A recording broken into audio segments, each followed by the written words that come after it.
Ndewono, welcome back to my channel Izi Igbo with Ngozi. Ihe a ga-eme na ụbọchị taata bụ ịgụ nwa aha n'ala Igbo na aha ụfọdụ ndị Igbo na-aza na ihe ọ pụtara. Naming of a child and some of the meanings of Igbo names. Ịgụ nwa aha n'ala Igbo. Ndị Igbo na-agụ nwa aha na ụbọchị asatọ site na ụbọchị amụrụ nwa ahụ. Otu ndị Igbo si wee na-agụ ụbọchị asatọ n'oge gboo bụ aha ahịa ndị Igbo ka ha ji wee na-agụ ụbọchị. Agụ aha ahịa ndị Igbo ọ bụrụ otu izu, oluo izu na-abụ agụọ nwa ahụ. A na-agụ nwa ha na ụbọchị asatọ dịka ndị Juu sikwa wee na-eme. Otu aka ahụ kwa a na-ebekwa nwa nwoke ugwu n'abalị asatọ site mgbe a mụrụ ya, dịkwa ka omenala ndị Juu si wee dị. Ya ka eji wee na-asị na ọ dịka ndị Igbo oyitoro ndị Juu n'ihe ụfọdụ. Ịgụ izu dịka m kwuru na a na-agụ izu abụọ ọbụla abalị asatọ. Izu ahụ a na-agụ bụ dịka aha ahịa ndị Igbo si wee dị: Eke, Orie, Afọ, Nkwọ. Agụtakwu ya ọzọ: Eke, Orie, Afọ, Nkwọ, ọbụla abalị asatọ ma bụrụ izu abụọ eji wee mụọ nwa ahụ. Ụbọchị eji agụ aha elue. Ụbọchị a na-agụ nwa aha ọ na-abụkwa nnukwu mmemme o. A na-akpọkọta ndị ikwu na ibe na ndị enyi na ndị ezinụlọ niile. A na-esikwa nri. Ọ dịka a na-emekwa nnukwu emume ụbọchị ahụ. A na-esi nri, zụọ mmanya, gote ọjị iji wee gụọ nwa ahụ. Iji wee maa atụ, ọ bụrụ nwa amụrụ na ụbọchị Eke, ọ bụrụ nwoke ọ ga-aza Okeke ma ọ bụ Nweke, Okeke ma ọ bụ Nweke. Ọ bụrụ nwaanyị ọ ga-abụ Mgbeke. Ọ bụrụ na onye amụrụ n'Afọ, nwoke na-aza Okafọ ma ọ bụ Nwafọ. Ọ bụrụ nwaanyị ọ bụrụ Mgbaafọ. Onye amụkwanụ na Orie, ọ bụ nwoke ọ bụrụ Okorie ma ọ bụ Okoye, depending on dialect. Ndị Imo na-azakarị Okorie ebe ndị Anambra na-azakarị Okoye. Ọ bụrụ na nwaanyị ọ bụrụ Mgborie. Onye amụrụ na mbọsị Nkwọ, ọ bụrụ nwoke aha ya ga-abụ Okonkwọ ma ọ bụ Nwankwọ. Okonkwọ, Nwankwọ ma na amụrụ ya mbọsị Nkwọ. Mana ọ bụrụ na nwaanyị, ụfọdụ a na-akpọ ha Mgbankwọ, ụfọdụ a na-akpọkwa ha Mgbakwa. Ya bụ na ndị Igbo na-abụ nwa aha site na ọnọdụ ọmụmụ ya maọbụ ihe mere mgbe a mụrụ ya. Nne na nna na-agụkwa nwa aha nke ha. Mgbe a gụsịzịrị nwa aha, wee nyebezie ndị mmadụ ma nri ma mmanya, mebezie ihe oriri na ọṅụṅụ na emume ndị ọzọ so ya. Otu a ka ndị Igbo si agụ nwa aha. Aha ndị Igbo na-agụ nwa ha na-abụkarị aha sitere na Chukwu. Ụfọdụ na-akpọ Chi, ihe dịka Chukwu Emeka, Chiemeka. Ọtụtụ aha ndị Igbo nwekwara ihe ọ na-egosipụta. Aha ha na-abụkwa ihe gosiri na ha nwere mmasị n'ebe Chineke nọ, n'ife Chineke, na ha maara Chineke. Ha mere ha ji abụgasị aha dịka Somtochukwu, Somtochukwu, join me in praising God. Somtochukwu, join me in praising God. Chidimma, Chidimma, God is good. Chiamaka, Chiamaka, God is very good. Chioma, these ones are closely related names. Chidimma, Chiamaka, Chioma, they are almost saying the same thing. Chioma, God is good. Chibuike, God is my strength. Chibuike, my God is strong. Chibueze, God is king. Chibueze, God is king. Amuchechukwu, Amuchechukwu, do we know God's will or do we know the mind of God? Amuchechukwu. Eberechukwu, Eberechukwu, God's mercy. Chidiogo.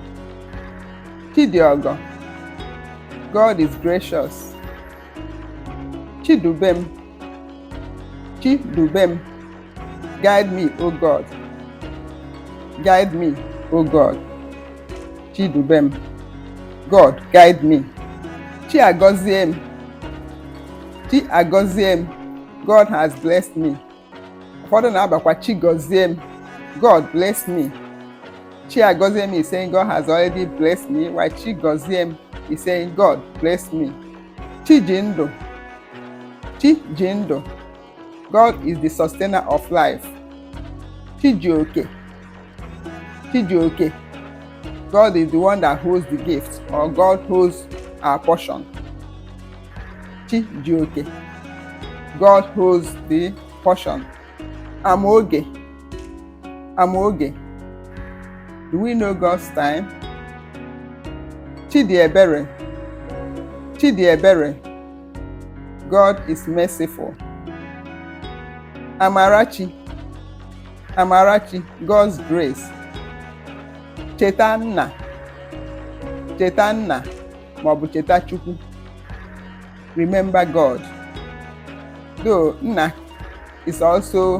can also be the earthly father, but in most cases, the people that gives this name bears God in mind. Chetanna, remember God. Udochukwu. Udochukwu, God's peace. Ogechukwu. Ogechukwu, God's time. Uchechukwu, God's will. Uchechukwu, God's will. Ngozi Chukwuka, which can be shortened to Ngozi, which happens to be my name. Ngozi Chukwuka. God's blessing is more abundant. God's blessing. Ngozi Chukwu. Ifeoma. Ifeoma. A good thing. Ifeoma. A good thing. Ogochukwu.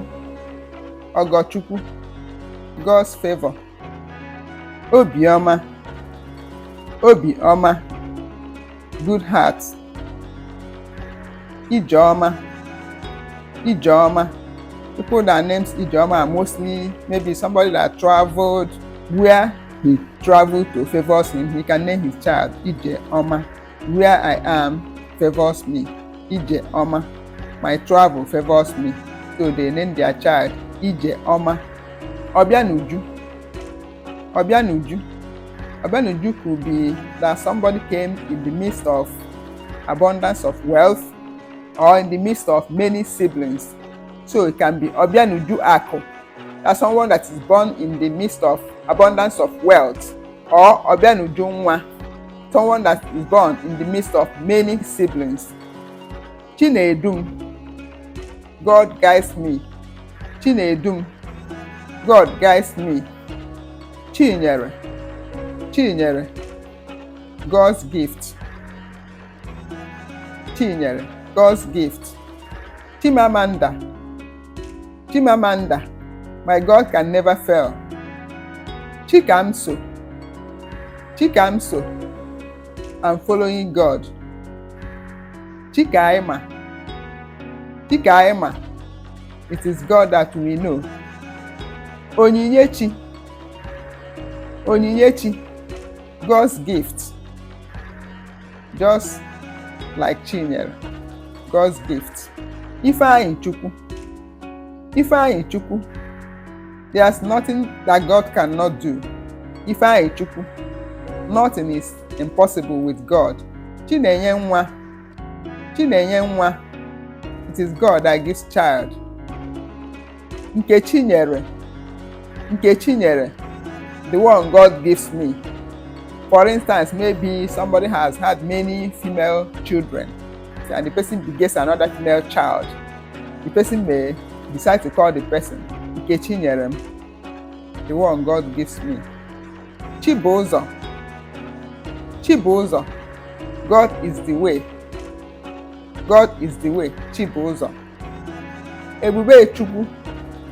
Eberechukwu. God's glory. Eberechukwu. God's glory. Ikechukwu, Ikechukwu, God's power or God's strength. Ikechukwu, God's strength. Ifeabunike, Ifeabunike, just like acknowledging that it's not by my power. Ifeabunike, it's not by my power. Chinemerem, Chinemerem, God is doing for me. Chinecherem, Chinecherem, God is thinking for me. Chinecherem, God is thinking for me. Ifeakando, Ifeakando, there's nothing greater than life. Nothing is greater than life. Ifeakando. Nkem akonam, Nkem akonam, may I not lack mine. May I not lack mine. It's also similar to Nkem dream. Nkem dream, let mine be for me. Nkem dream, let mine be for me. Let what is mine be for me. Chima Obin, Chima Obin, God knows my heart. Chima Obin, God knows my heart. Adako, Adako, a name that they give a child when the child is born in the midst of plenty. Adako, just like saying daughter of wealth. Adako, someone that is born in the midst of wealth. Akwabata, Akwabata, or Akwabia. Some people name Akwabia, when some say Akwabata. Wealth has come, mostly for female children. Obiajorum, Obiajorum.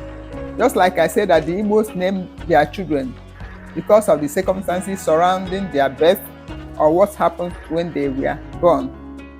I happen to have a relation that is known as Obiajorum. He was named Obiajorum because he was born 2 weeks after my father's demise. My father died in 2 weeks' time. The boy was given birth to. So he was named Obiajorum. My heart is calm.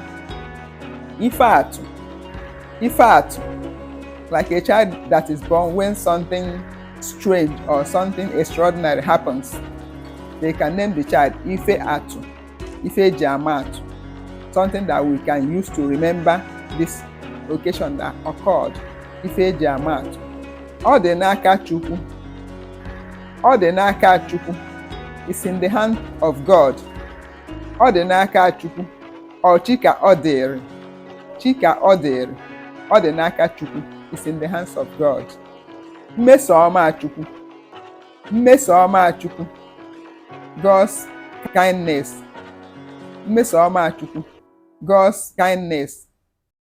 N'ebe a ka m ga-ewetazi ọmụmụ ihe nke taata bụ ịgụ nwa aha na aha ụfọdụ ndị Igbo na-aba na ihe ọ pụtara n'isi njedebe.